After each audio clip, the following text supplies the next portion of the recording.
नमस्कार दर्शक बंधु पुणी बदलला स्कूल खोलिया समय तो चलतु राज्य सरकार नुआ नुआ अपडेट आसुँच अपडेट मध्य यहाँ गोटे आसी कि स्कूल क्यों दिन खोल आ स्कूल आपर केबे खोल सका स्कूल हम कि आपंकर 10टा स्कूल हम पूरा डिटेल सहित जानी आम भिडियो माध्यम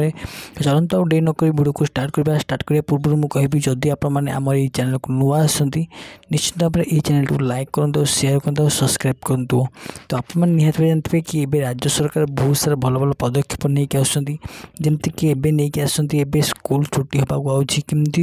एबे जो खरा दिन एप्रिल मसरू तो राज्य सरकार नुआ नियम आनी कि जो एप्रिल मसरू नुआ खरा आसो से खरा पर तेणुक प्रत्येक छोट छोट पिलामानकु कौन पिलामान हूँ से मैंने सकाळ स्कूल करेंगे 6टारू 6टारू 11टा पर्यटन स्कूल हम तापर स्कूल छुट्टी हो राज्य सरकार कहते ये खरा को आखि आगे रखी बहुत सारा लोक बहुत सारे पिला सब खरा खाऊ तेणुक राज्य सरकार डिक्लेयर कर कि जो छोट छोट पिला अच्छा से सकाळ स्कूल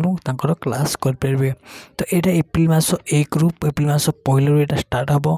तापर आपंकर 2 मास ही हम सकाळुआ तापर आपंकर शेड्यूल आइला जना पड़ो आपंकर सकाळ स्कूल रहिबो कि आपंकर 10टा स्कूल रहिबो। चलतु आज वीडियो आपको किपर लगे कमेंट सेक्शन माध्यम निश्चित भाव जनइबे जदि वीडियो भल लगे तो लाइक शेयर सब्सक्राइब करेंगे और चैनल को नुआ आसते